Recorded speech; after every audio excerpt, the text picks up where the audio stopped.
Voilà, coucou à tous ceux qui regardent cette chaîne. Donc je vais maintenant décomposer un petit peu certains mouvements ou les mouvements, je vais le faire petit à petit, de ce Qigong général de santé ou tonification générale. Je n'ai pas dit le nom tout à l'heure de la personne qui a mis au point, c'est Zhang Guangde. C'est un chinois qui s'est expatrié un petit peu, qui a essayé de propager les mouvements de Qigong. Donc c'est pas un Qigong ancien, mais un Qigong moderne. Voilà, alors que nous sommes plutôt euh, dans un mouvement de Qigong classique, ancien, taoïste. Et nous essayons de ne pas se cantonner aux formes, aux 5 ou 6 formes qui sont, on pourrait dire, nomenclaturées par la Chine. Le Qigong, c'est beaucoup plus vaste que cela. C'est, on pourrait dire, un Qigong par personne. Tous les gens ont des vies différentes, des sensations différentes, des problèmes, des déséquilibres différents. Donc ça, c'est une chose qu'on voit beaucoup en Chine, les gens qui font des mouvements pour leur santé, des gens qui marchent, des gens qui font du tai chi, du qigong. Il y a même des formes qui ne s'apparentent pas du tout à des mouvements qu'on voit dans le qigong, mais des formes, on pourrait dire, spontanées. Quelqu'un qui a mal aux jambes, il va s'accrocher, par exemple, à un poteau, et puis il va faire des mouvements comme ça pour faire circuler. Ou alors des gens qui marchent en arrière. Voilà. Donc, on va voir ce premier mouvement du Qigong général de santé. Je vais essayer de un petit peu décomposer. Donc, vous voyez, on part d'ici, et puis, hop, on relâche. Et on va ouvrir. On ouvre toujours par la gauche. Voilà. Et vous voyez les genoux fléchis. Hop, je monte les bras. Bien souple. Vous voyez, c'est pas la peine de monter les bras plus haut, d'aller chercher là-haut. Ici, à hauteur d'épaule. Et hop, on laisse redescendre. Vous voyez, les genoux qui guident. Tout se passe ici, le centre névralgique. Vous voyez, hop, les bras montent. Alors, je ne vais pas faire le nombre de fois, je voudrais juste montrer cette dynamique. Voilà. Et de côté, on va beaucoup plus voir les choses si vous faites attention. On pourrait dire aspirer l'énergie de la terre par les paumes de main.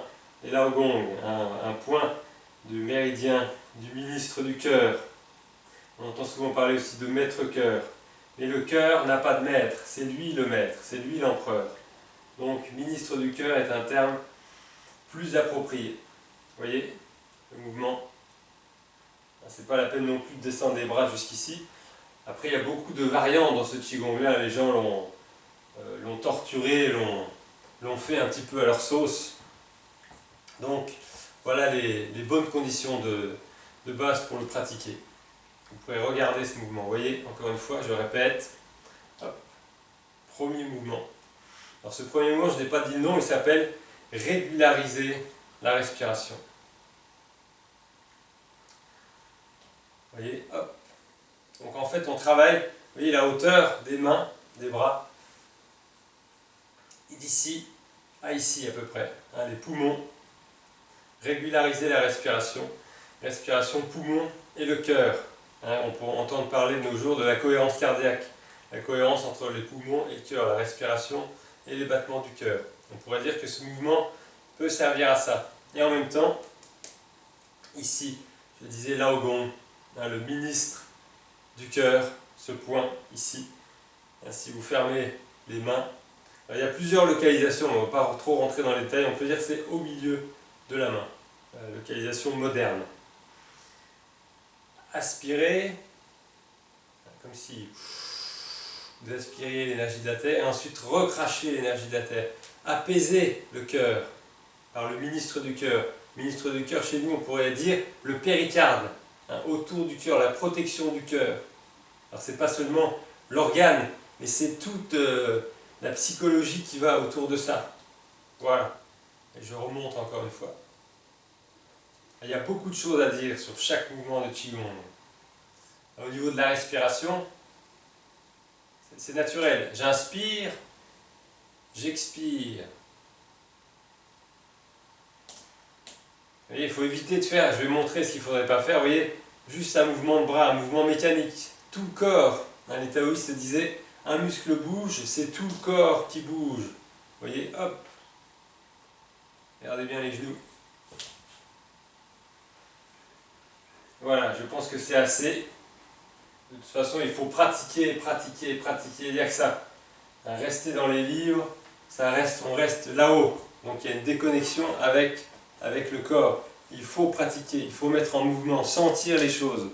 Les Chinois, quand ils donnent des cours, quand ils transmettent, c'est répéter, répéter, répéter, répéter. Il n'y a pas de questionnement. On ne pose pas de questions. On fait 1 an, 2 ans, 3 ans, 5 ans, 10 ans. Et ensuite, on peut poser des questions. S'il y a besoin de poser des questions, parce qu'après avoir fait les mouvements, on aura ressenti dans son corps qu'est-ce que ça donne. Et voilà, pour le premier mouvement. À bientôt.